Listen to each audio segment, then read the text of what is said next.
Big stream or big screen? Cinema or sofa? Where are you going to spend your hard-earned money? That is what we at Netflix vs. Cinema are here to help you figure out. Let's get ready to rumble! My name is Tosin and I am the host, and I am based up in the United Kingdom in Bromsgrove near Birmingham. Joining me as always on the Isle of Wight, he is back. He is back from America. It is Sean Harris. Hello! Yes, with the NFL T-shirt to show that yes, he did go to America. He was in an NFL stadium and he was watching the World Cup. Yeah, yep. Yeah, we'll get feedback from you about that as to what it was like watching Iran versus New Zealand. And also joining us on the Isle of Wight is Sharon Bolland. Hello. Sharon, who is and you might hear whirring in the background, and we apologize in advance. We're in the middle of what the UK calls a heat wave, and it is unseasonable. Well, it is hotter than it's been all year at the moment in the UK. So Holly is currently waving her face and has fans going all around. So if you hear some whirring, it might be a fan in the background. Sharon, feel free to have that fan up to your face. Don't feel like you have to hide it. I don't care. I should point out that Hide it because my face is red. Well, saying hello from London, I should point out I lived in very, very hot countries. London heat is really quite unpleasant in a different way to 50-degree heat in the Middle East. Okay, we will start talking about films and TV shows in a second, but I actually kind of agree with you. Because I grew up in Nigeria, and in Nigeria it hovers around 30 degrees all year round. But I never understood the phrase hot and bothered until I got to the UK. And I was like, hot and bothered, what do you mean? What are you bothered about? It's hot. But it's kind of like, but we moved to the UK and all of a sudden I'm like, oh yeah, I get hot and bothered now. I don't know why. I think it has something to do with the change from being really cold to being really hot. But anyway, never mind. We often get quite icky humidity at the same time that just doesn't quite balance. And our houses are all built wrongly for it. We're just not designed. Yeah, the houses are not built for heat. I mean, anyway. How very British of us talking about the weather. We can discuss our views on how best to manage insulation and cooling in properties. For anybody interested, I'm sure we can do a special. All right, cool. Now let's kick off just quickly, Sean. Iran versus the World Cup. Iran versus New Zealand. Was it everything you hoped for? It was a good game, much better game than I thought it was going to be. It was quite a close game. But the thing that fascinated me was there were a lot of demonstrations going on outside. Yep. There was a lot of rain, but it wasn't for Iran, the Iran regime. It was for them going and changing the regime. So it was like, I assume they were expats or ex-people that lived under the Shah that now live in America. You were in LA, weren't you?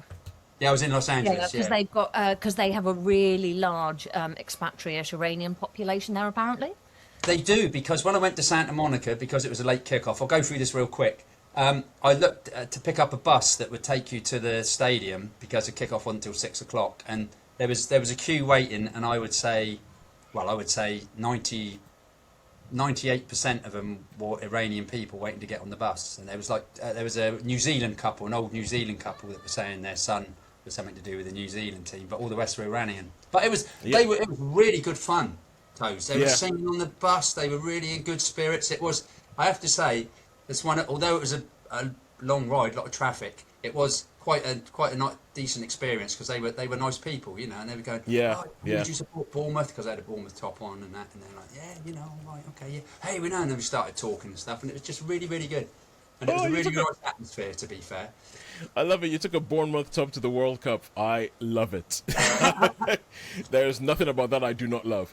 But that was good. But I was actually watching it on TV, and I was like, watching it when they show cuts to the audience, just in case, like you might pick short out and everything like that. But you're right. You're right. It seemed to be like the protest and counter protests seems to take up a lot of the crowd shots and a lot of the oxygen there. So anyway, welcome. Great to have you back. What have you seen in the cinema? For me, I've seen Excuse me, I've got an ice cream. No problem. We're all doing what we have to do to survive the heat. I watched tell me what it is. Disclosure Day. Yeah, Disclosure Day, that's it. And I also watched Toy Story. I went to see Toy Story. Toy Story 5. All right, in the cinema. Cool. And okay, how about you, Sharon? What do you see in cinemas? I have only seen Disclosure Day at the cinema. Okay. Holly? Alas, I have seen nothing. I had planned to see Disclosure Day, but the gods of cinema were not on my side, / the gods of work, / the gods of ill cats, and Yep. heat stroke and vertigo yesterday. Ooh. Yeah, it's been a fun week. Although I mean, people do recommend that in this heat wave, a very good place to go is your local cinema because it's air-conned. Yeah. I'd have had to be able to sit upright without the room spinning, so I think Yeah. probably cinema would. Yeah, when I went to see Toy Story, it was perfect. It was perfect temperature. But I have been once when it was bloody freezing. It was so cold, the air conditioning. It was so hot outside, and it must have had the air conditioning turned up. But perhaps Sharon remembers. And it I'm was like, glad you said that. When I saw Disclosure Day, it was perishing in there. I had a jacket just in case, walking home because I went to quite a late showing. I ended up having my jacket draped over me because I was so cold in there. I had to wear it on, I flung it over my front of myself and I was like huddled underneath it because it was perishing in there. Okay, so when we say that the Britain doesn't know how to handle heat, I think it's just temperature in general. Temperature in general. Terrible. I think. All right, cool. So, Holly, seen nothing. Okay, let's go reverse order. What have you seen at home? We haven't said what you've seen. Oh, I saw Disclosure Day and Toy Story 5 because the World Cup is on, and those are the only two things in cinema. Yeah, that's it, exactly. They are the only two things that have, because I think I was here. Toy Story 5 is like, yeah, it's going to be during the day. There's not much. Yeah, let's release it anyway. People are going to take their kids, and it is doing very, very well in cinemas. And Disclosure Day, Steven Spielberg is like, I'm Steven Spielberg.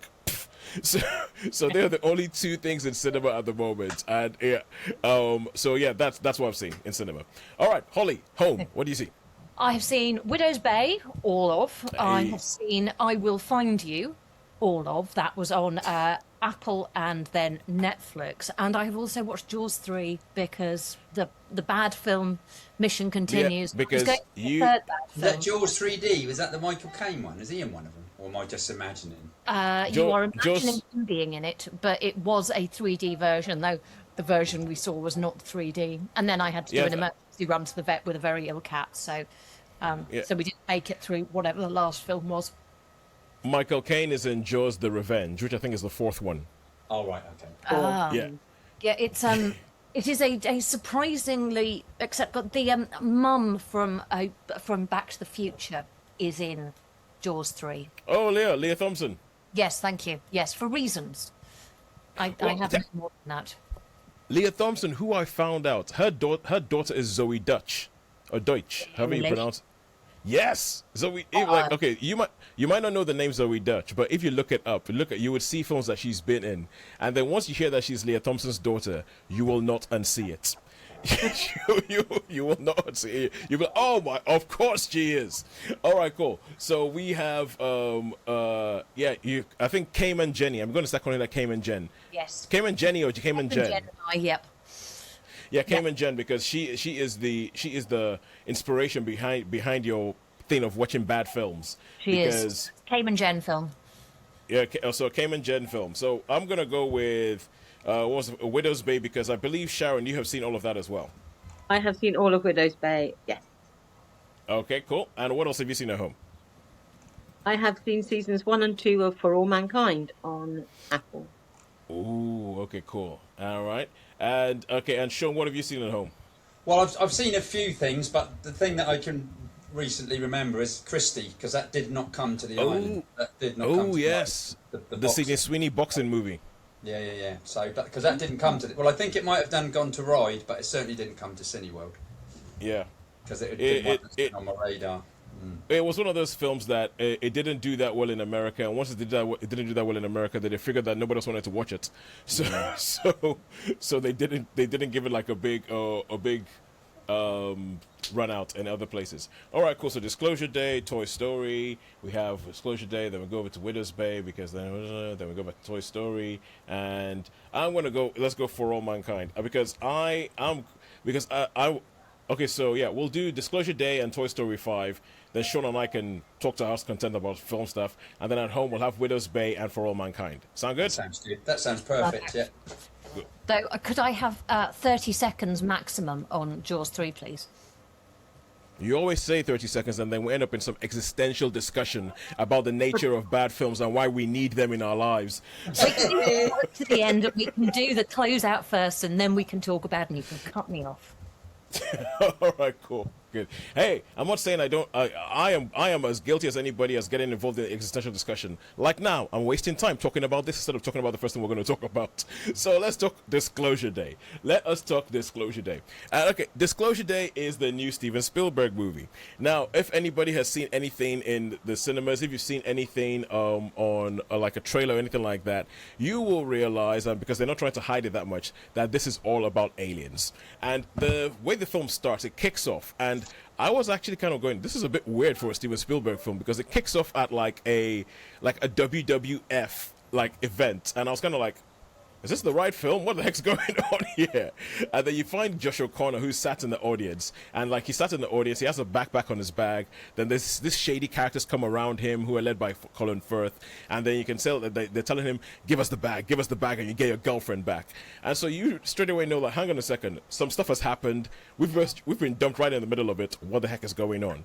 And then you find out as things go on that the Josh O'Connor character has worked for this place whose job it has been to keep the whole idea of aliens under wraps. So anything that Steven Spielberg has ever thought about aliens, I mean, the fact that he did E.T., he did Close Encounters of the Third Kind, he did a TV show called Roswell, because Roswell was all about the alien sightings in Roswell in the 1960s. And everything that he is as if like everything he's ever done about aliens, including that fourth Indiana Jones movie, has led to this point. It has led to this point because almost everything is in there. This is like his thesis on aliens and alien life and what he thinks it's all about and everything like that. So this group called Wardex or something like that has been keeping everything about aliens quiet since the 60s in Roswell. And the whole idea is that Disclosure Day is this day where they disclose everything. And you find that you meet Coleman Domingo, who is in touch with like the Joshua Connor character, and you meet like the Colin Firth. So you essentially have these two factions: one that wants to keep everything secret, and one that wants to make everything known.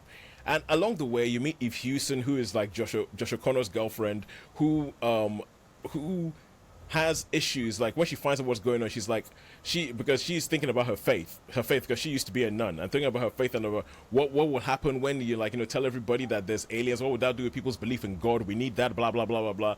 So there's all that stuff chucked in there. There's chases, there's running, there's adventure. There's Emily Blunt as a camera woman who all of a sudden starts speaking languages that she doesn't know that she knew, and it all goes together to create a film and then get something and go somewhere. And now I'm going to go to Sharon first, mainly because I do not have a clue what Sharon thought about this film. I have an idea what Sean did, because even as I was watching it, I was like, ooh, oh, that's going to set Sean off. That's one thing I was worried about, is that I thought, oh dear, perhaps I've started something here. No.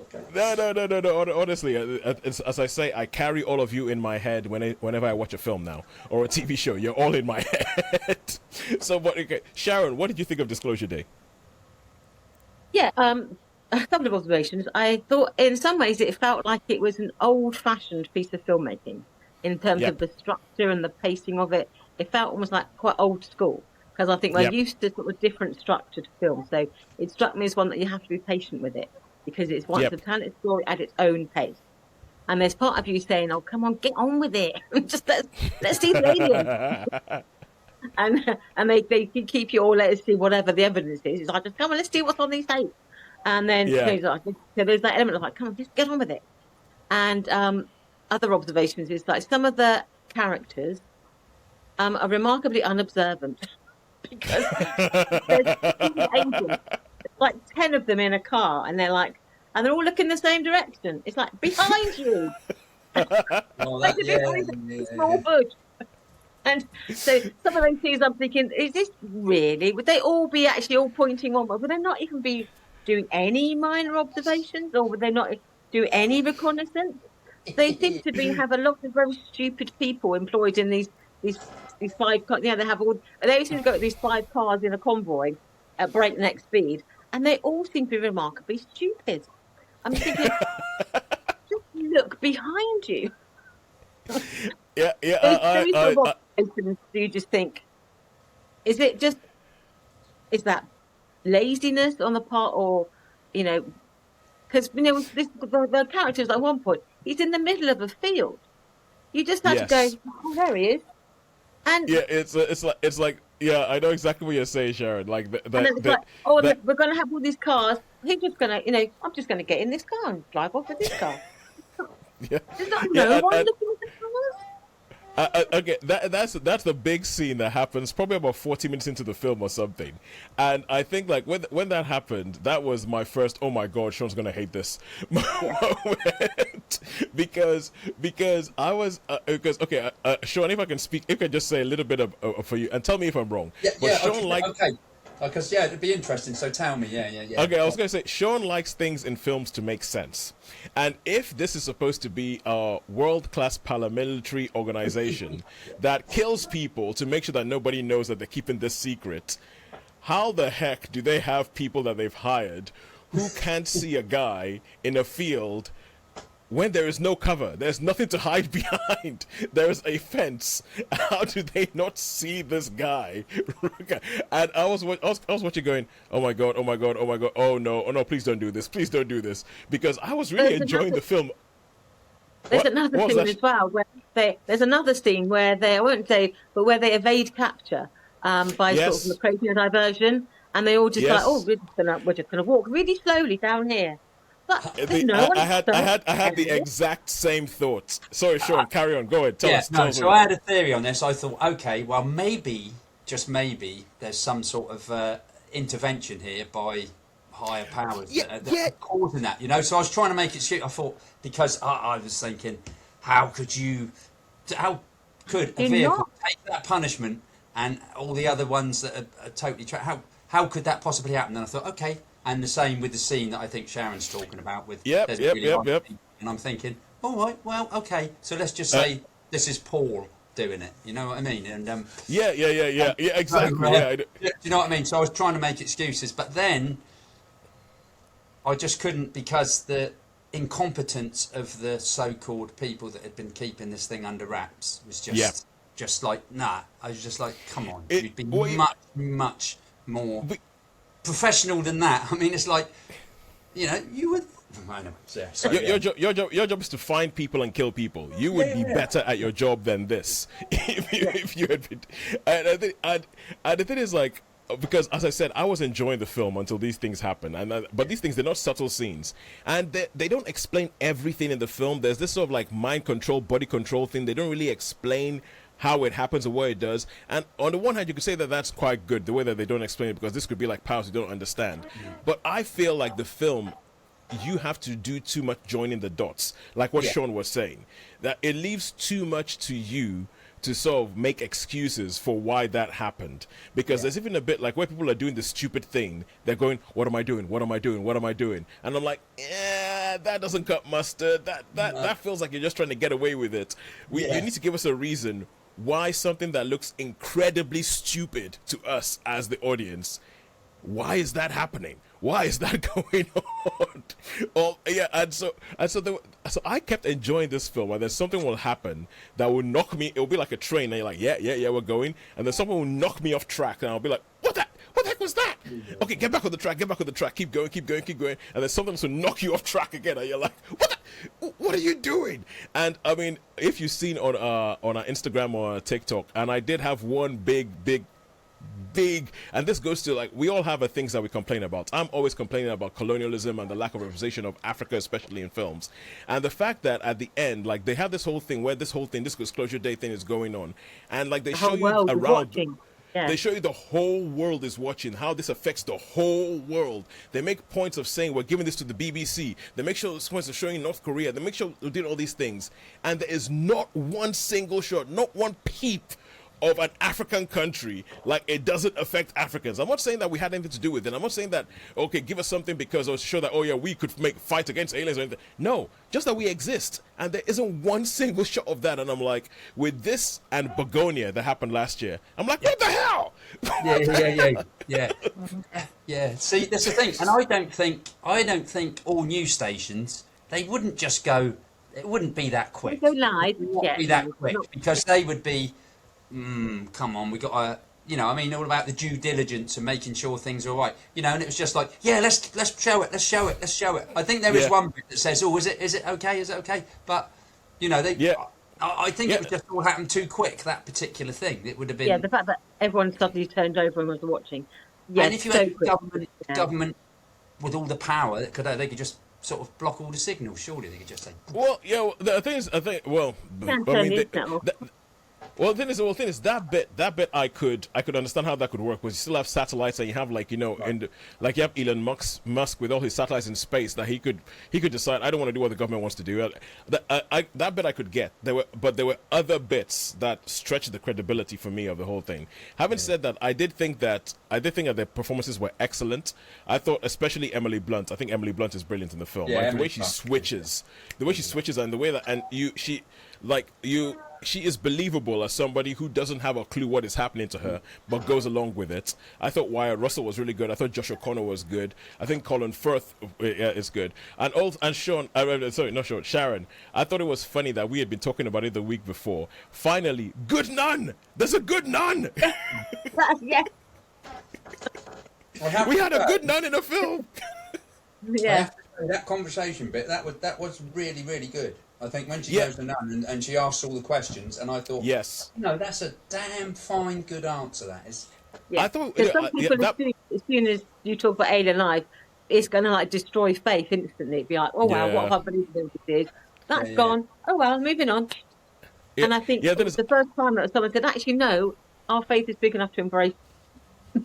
More. Yeah, I mean, I was impressed with that particular bit. I thought that. I've had that conversation with people before. And I was like, "This is," and I was like really, really impressed that they put that in the film. Yeah. I was really impressed that they put. So that was one of those I'm on the track moments, and then they show no shots of Africa, and I'm off the tracks.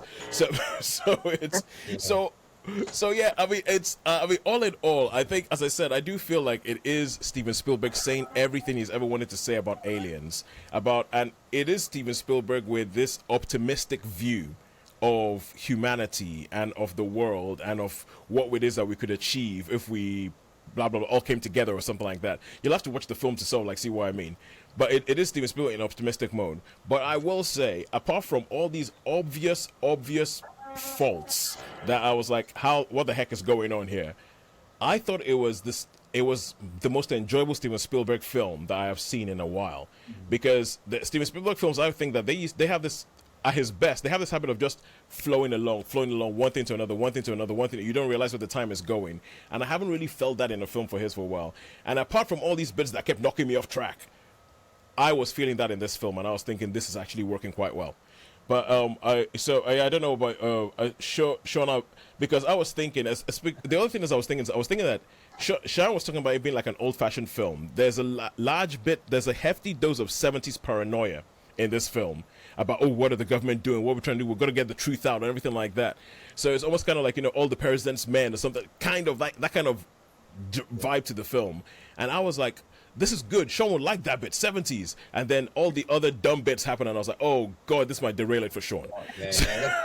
So, Sean, what happened? One of my minor quibbles, sorry, Shawnee. One of my very minor quibbles was often they showed the footage of, like, this vintage footage, and they assumed we would know instantly who all the people were in it. Like, they said, that's Nixon. It's like, it took me a while to think, is it Nixon?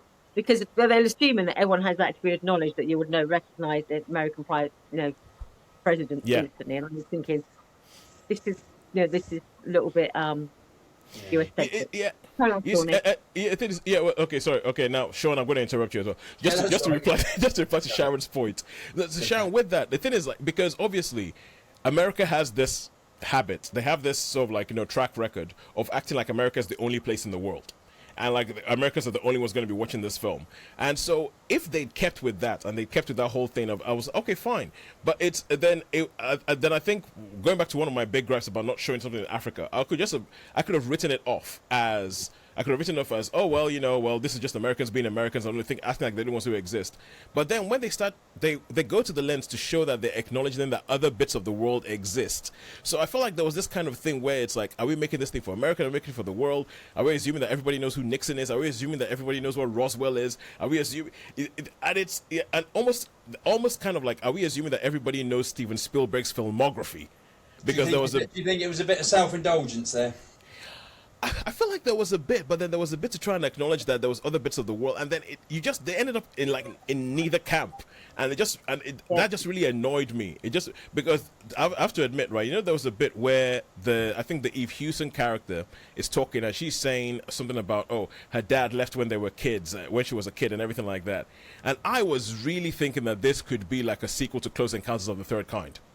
I was really thinking I was expecting that, actually. Yeah. They might even bring some of the characters back, you know. Yeah, at one point I was thinking this is going to link, because the whole thing was so Steven Spielberg and Aliens coded and everything. But anyway, Sean, what did you think?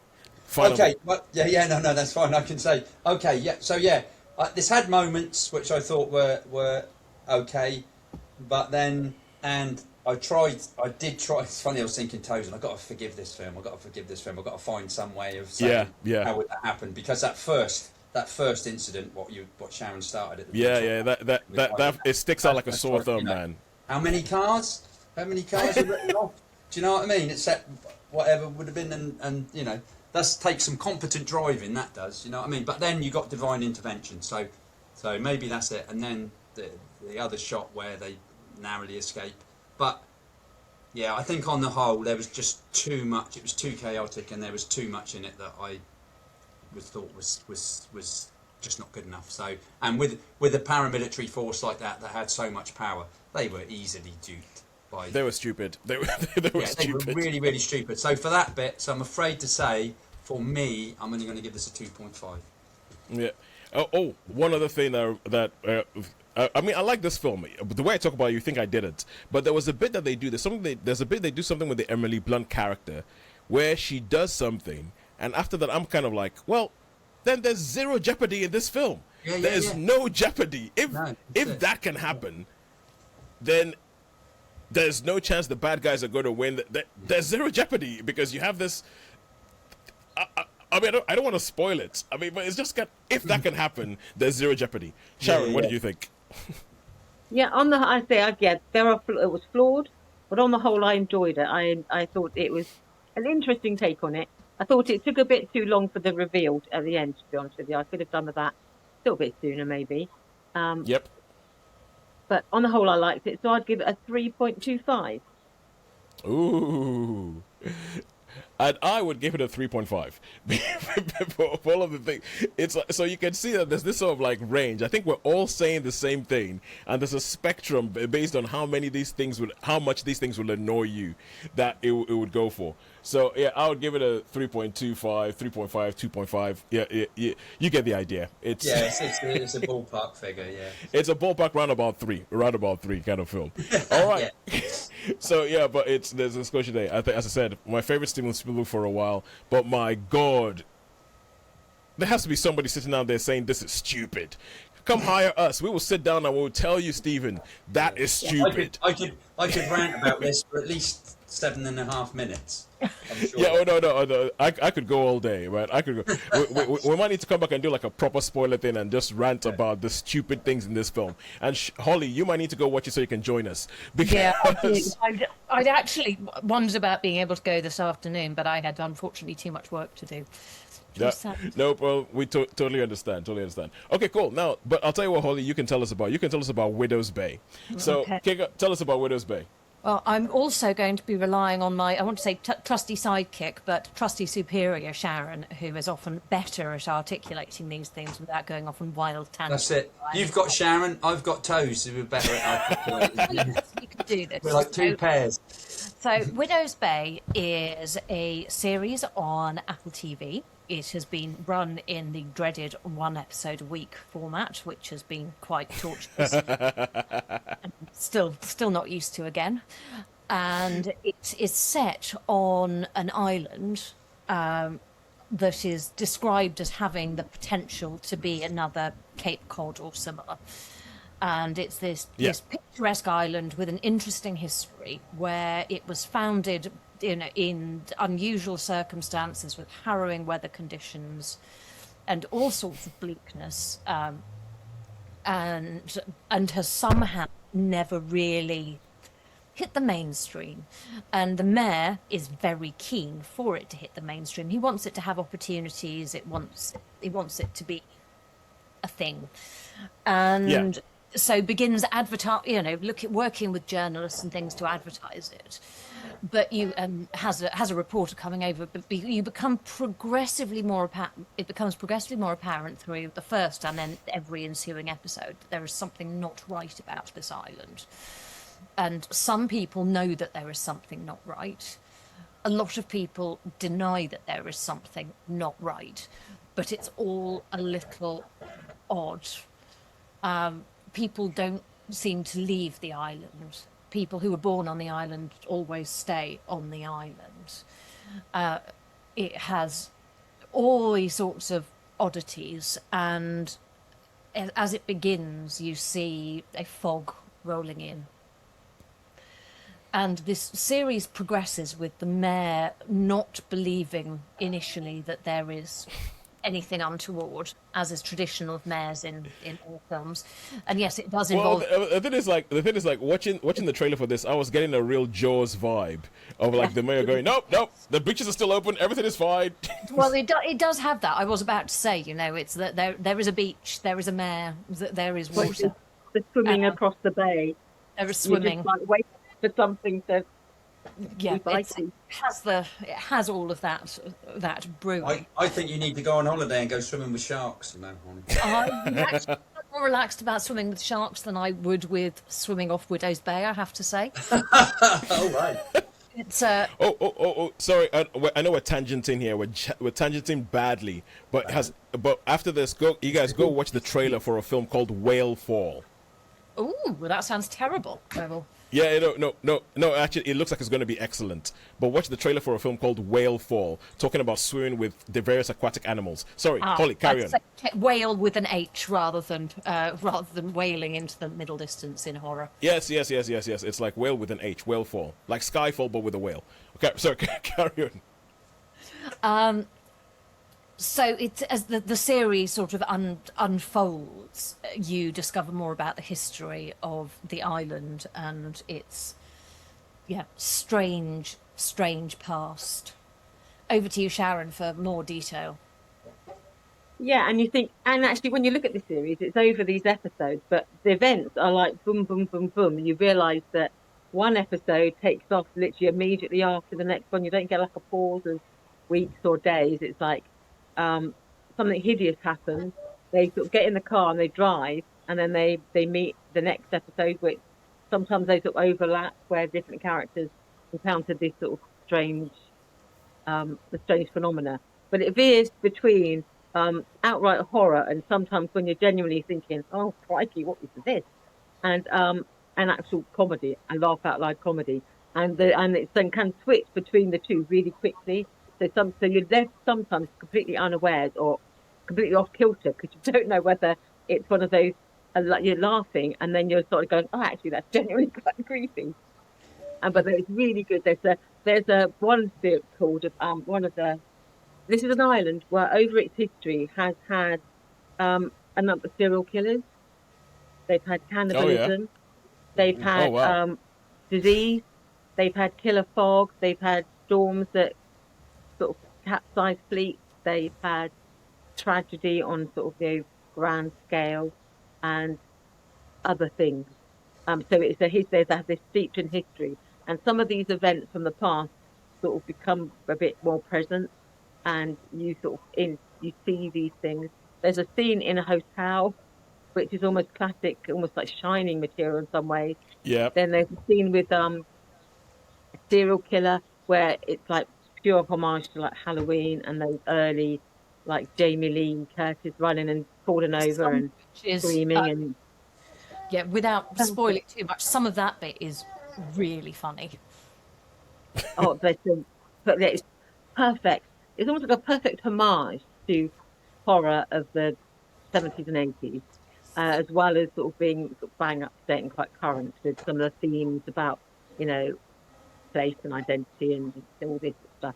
But no, I loved it. I really did. As soon as it was Wednesday, I was like, oh, we host Bay Day. And we had a double bill once. I was like, oh, that's a double bill. I mean, we were messaging about this and both discussing how we were going to get to sleep afterwards. It was some of it was like, I don't feel I can go to bed right now. Yeah. This show intrigues me, if for no other reason because on our WhatsApp group, you guys were sending messages back and forth that seemed to veer between ha ha ha ha ha to oh my god, I'm hiding behind the sofa. So Yes. yeah, and I'm like, okay, cool. And the film seems quite interesting, like it's done like quite well. Other thing I was gonna say is I feel it's funny how quickly times have changed. Where Holly, you're saying I can't believe this. This is done in the non-traditional format of giving me just one episode a week. Where not so long ago that was the traditional format. That's how everybody watched TV. But anyway, So I think a lot of streaming platforms have started to do that again now, haven't they? 'Cause, they have all started to do that again. Yeah. House of the Dragon is back, and that's one a week. Yeah. Apple have done it more often. I think they've more frequently done that, dropped an No, episode a week. Apple have done that from the beginning. From the beginning, Apple have done an episode a week. So yeah, Netflix are the ones who were like give everything at one point in time, and then Prime Video were like, oh, catch up with Netflix, do everything at one point in time, and then they went, oh no, we'll keep some stuff back.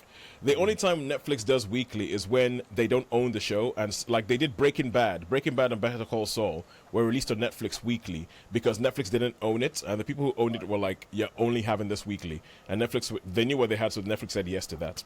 But anyway, They do so half series. Just say they do a half series at a time. Sometime they've done that with Sabrina. They've done that with Bridgerton.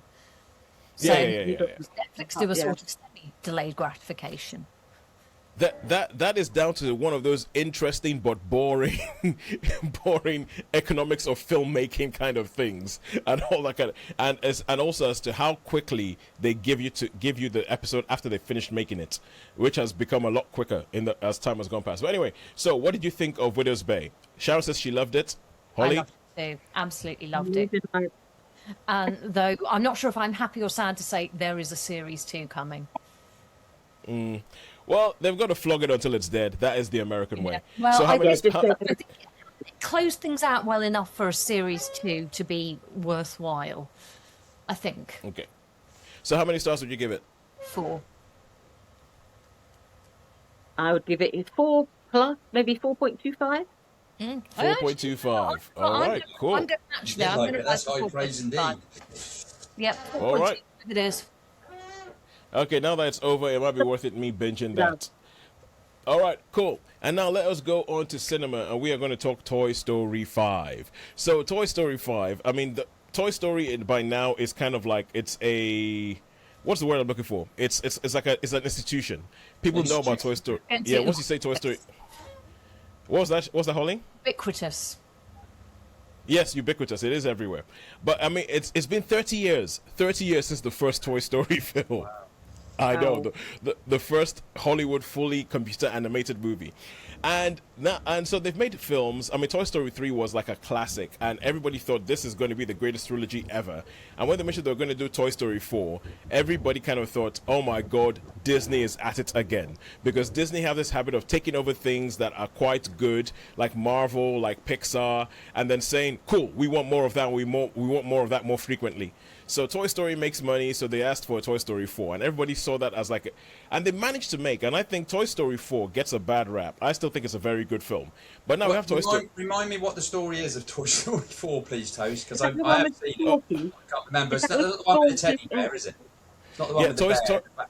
With the bad bear. With the bad bear? With the teddy bear like this. Oh no, that's Toy Story 3. That's so Toy Story 3. Toy Story 3 is lots of hugging bear. And Sharon, you're right. Toy Story 4 is the one where Forky gets made.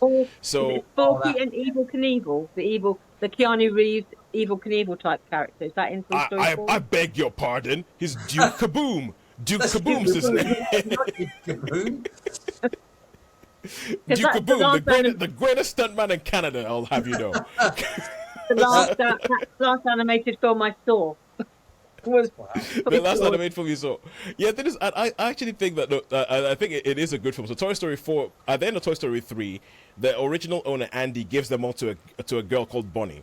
So Toy Story 4 is about them with Bonnie, and she starts playing with Woody less. And Toy Story 4 is essentially about Woody retiring, and then then you had Toy Story 5. Toy Story 5, and when you kick off with Toy Story 5. at the beginning of Toy Story 5, you have them. They're still all the remaining toys, because Woody left them at the end of Toy Story 4. They're still Bonnie's toys, and they're trying to figure out how to help because she's growing older and she's having trouble making friends. And so they're all trying to figure out about how do we help them make friends? How do we help her make friends like with kids across the street? And then her parents go, all right, you know what we're going to do? We'll buy her a tablet. And they buy her this tablet called the Lily Pad.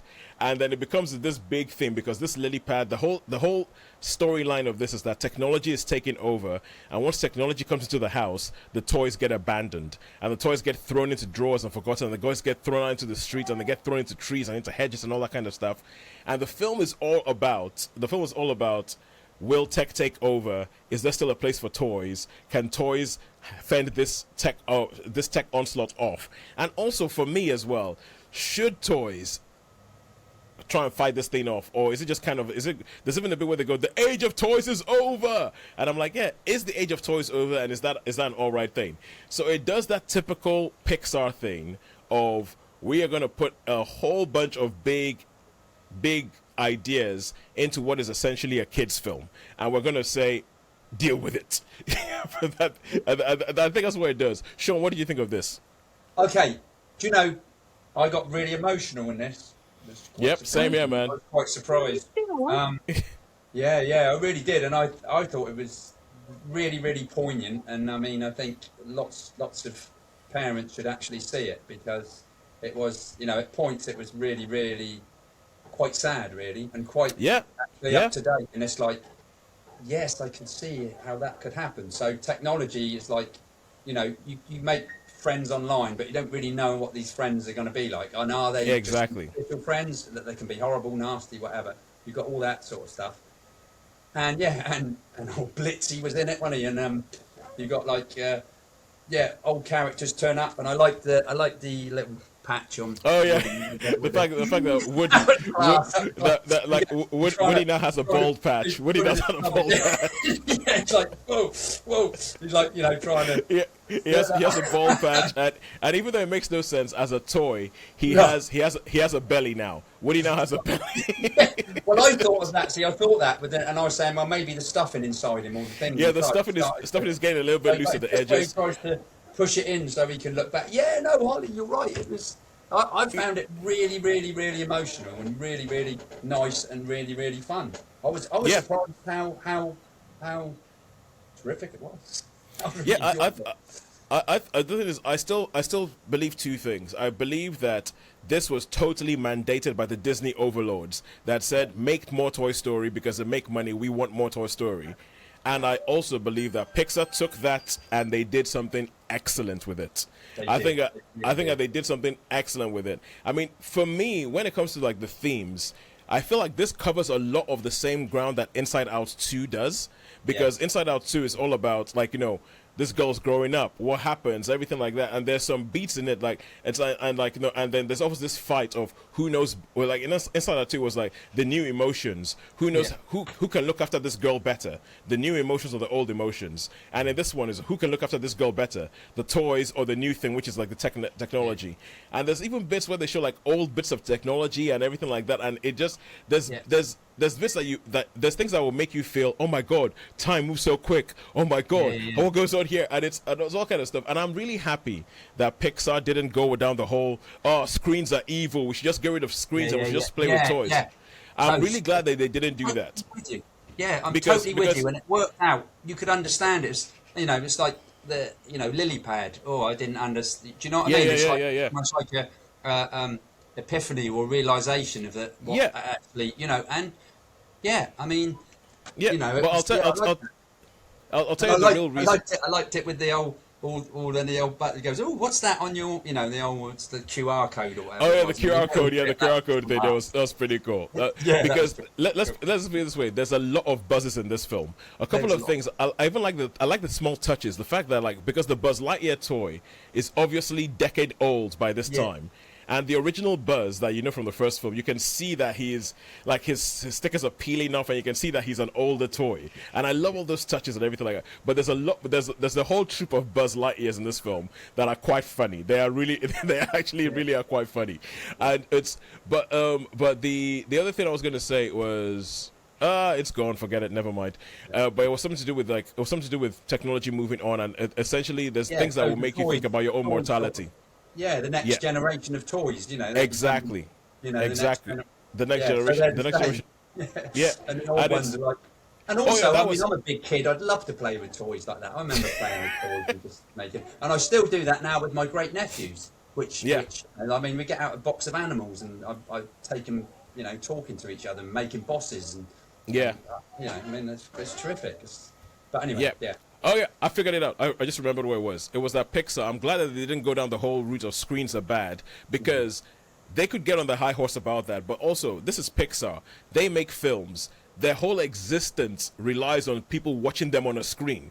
If there were no screens, there is no Pixar. So for them so it would have been really, really stupid. It would have been like, some Disclosure Day level stupid to sort of say, oh yeah, screens are bad, because no, that is good. So Toy Story 5, I would give this a 4. I would give this a 4. I think Well, believe this, I'm going to go really high. I'm going to give this a 4.25 because I really, really did find it really, really quite emotional. And it brought a lot of emotions, and I really enjoyed it, and I like the fun, and I like the horses and all that. Yeah, the bit with the horses. Yeah, the unicorny or whatever he was, or the Pegasus, whatever. But it's just like, an old bullseye there, like he was like in his element, wasn't he? Yeah, and they also have quite a few callbacks to previous Toy Story films in them, so I thought it was quite good. 4.125. There was a lot of care put into this movie and a lot of thought. There was a lot of thought and a lot of care, and it's really good. 100%, and that was usually a marker of Pixar. But when Disney took them over, I think that died down a bit. Like the care went down a bit, but I think with this, the care has gone way back up again. The amount of care they showed to making this film was going way back up. Right. Now let's finish up with For All Mankind. And I can hear that Holly's fans are working overtime, as they should do on a day like today. No problem, Holly. No problem, Holly. This is all we all have to deal with. Okay, so For All Mankind seasons 1 and 2. I've been hearing about this show for ages on Apple TV. Sharon, you finally watched it. Tell us about it. Yeah, I finally caught up with it. So I started at the beginning. There's 5 seasons and a sister season. So there's 6 seasons to watch, but I've seen the first 2 in their entirety. As per our rules. The big thing, the scene is set where you see the world is gathered around their television set, and on the screen there's pictures of the moon, and then we're waiting. All the commentators are saying, "We're waiting for the lunar landing. We're waiting for that first step onto the moon," and then the camera pans back, and you see a red flag with a sickle and a hammer on it, as the first man on the moon was a Russian cosmonaut. And you know that we are in alternative history here. And then the series takes it from there, saying, what if the Russians won the race to the moon, the moonshot? We know that the Russians won the space race, basically. They had the first living creature in space. They had the first astronaut man in space, the first woman in space. The first person orbiting the Earth. Yeah. So they won basically the space race, but the next big thing was the moonshot. And so they're saying, if Russia had carried on that trend and won the moonshot, how would that change history? And then you see basically some events happen, like because of the crisis it caused in America. Ted Kennedy didn't go to Chappaquiddick with his girlfriend at the time. He stayed in Washington, so Chappaquiddick never happened. So Ted Kennedy did not have didn't have this political disgrace, and he actually goes on to become president of the United States. So we had another President Kennedy, and then other events didn't happen. Like one of the things they had was there's key events that basically didn't happen because this one turning point in history created everything. But because the NASA did not win the moonshot, they then think, okay, we can't be left completely behind. We have to step up our space program. This is a story about how NASA then take that challenge on and they step up their space program. So they want to have a permanent base on the moon. They want to have an accelerated program where women are, because there's the first woman, the second person on the moon is a woman. And they want to say, look, we can't have the Russians winning all these battles. We need to have an American woman in space. We need to have an American woman on the moon. We need to have a moon base. And you see that it takes on this momentum where they want to create a strong, NASA becomes a force of its own about sort of invested in American pride, and how certain, it's sort of how this one key event affects history. There's like a ripple effect, and the first two seasons starts off in the 60s, and then by the end of the 60s, they've got NASA have a base on the moon. There's almost like a war on the moon because there's these competitive, these two different territories. There's like the Russian territory, there's the American territory. They discover minerals on the moon which they can use to accelerate space flight. But then you see it going through the 60s and then into the 70s, and how they're stepping up that space program into how the next big target is maybe being the first country to get to Mars. So it's all about like deep space exploration. So it's taking it, and it's literally sort of starting from the 60s and moving on through time, basically, as a complete alternative history. It had a very sort of man in the high castle feel about it when the first time I heard about this show, so does it? You've how many episodes is it? There's quite a few in each season. I think it's about 10 episodes per season. Oh. Yeah, that's an Apple thing, but I wanted to. So you've gone to the end of season 2. There's up to season 5 as you said, and from what I hear, Joel Kinnaman plays the same character, and they just keep putting older and older man makeup on him to make so he could play. So by the end of season 2, do you feel like there's still somewhere to go, or do you feel like maybe it's running out of steam? No, they're basically setting off for the moon and for Mars in the beginning of season 3. I've only just started. They're firmly looking at setting up exploring deep space and going to Mars. That's the next mission. So you're still watching this thing? I'm still watching it. I think I'll probably keep going. I'll keep going because I think they were going to end it when it got up to contemporary time. So all the series are basically trying to catch up with our present. So they are all. It doesn't suddenly jump forward like now in like 2025. 25. It's still this is 1984. This is 1995. And it's still looking at what history like. So there is at the moment it's like President Hart has taken over from President Reagan because Bill Clinton never becomes president. And got when there's a scene where John Lennon does not get assassinated, and so he and the Beatles have like a reunion concert to celebrate the moon base. Wow. And it has, but Pope John Paul II was assassinated. That failed assassination was successful, and it causes sort of ripples in the Catholic Church.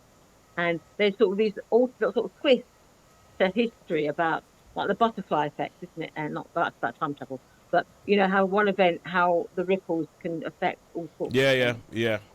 And Ripple effect. Yeah, and I think Margaret Thatcher gets assassinated during the Brighton bombing, and you only see this as a headline. You don't actually. It's not.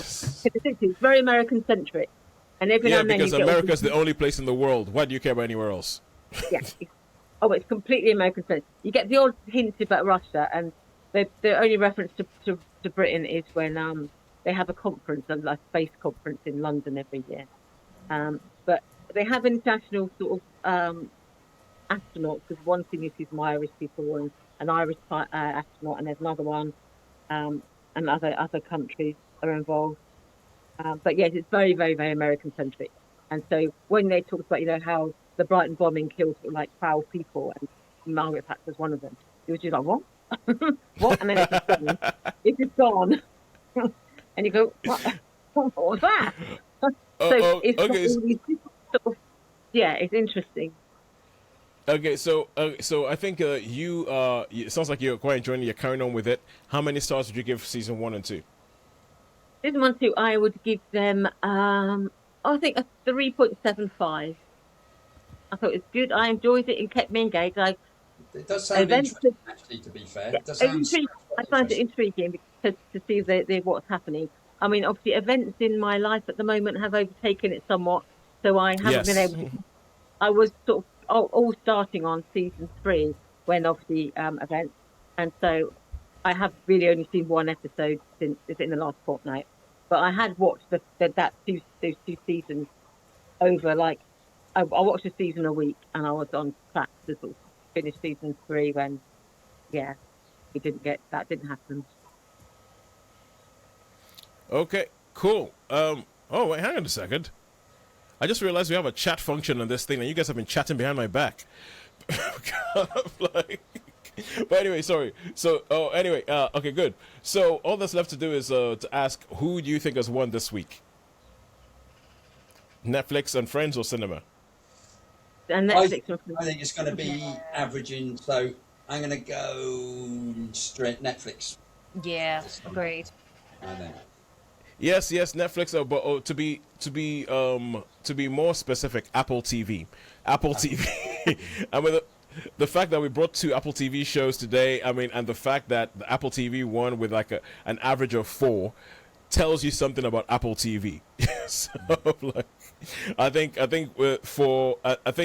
per show it's probably the highest quality streamer around. Quite frankly, well, my brother refers to it as they don't focus as on quantity but quality, don't they? They have fewer more high quality programs. Because you can normally find something to watch on Apple. With Netflix, I can be sat there going, nah.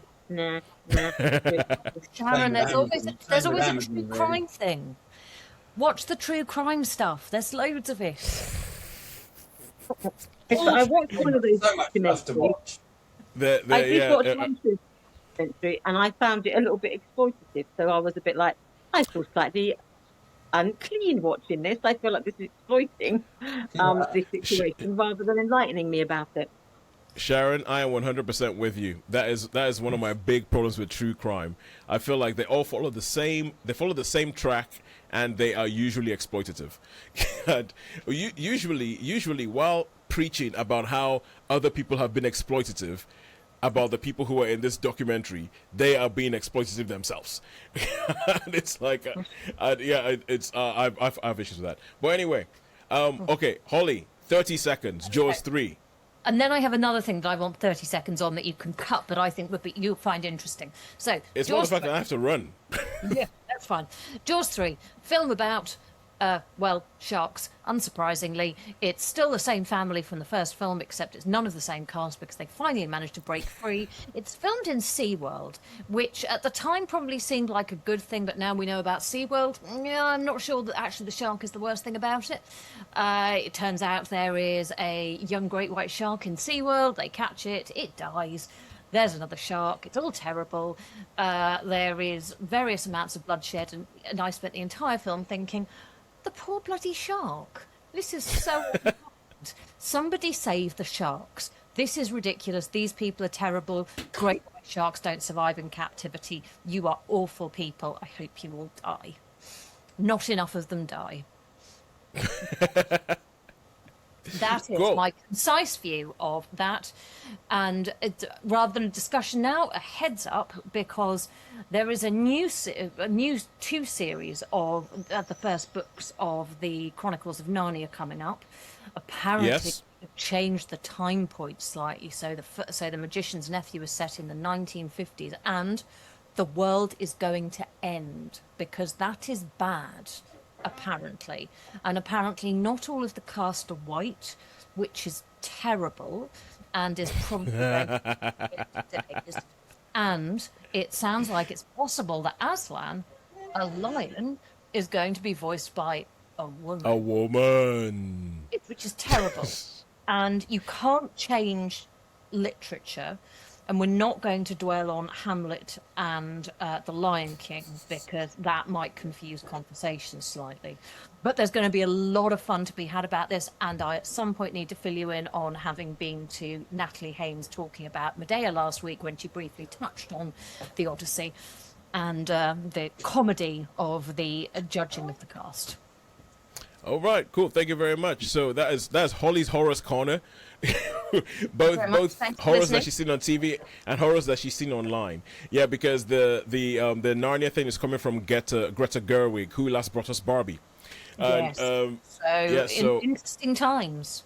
it is interesting times. So until next week, when we shall see if there is anything in the cinemas that is trying to even come up against the World Cup, I'm going to think no. So, Holly, there might be loads more space for you to talk about more stuff next week.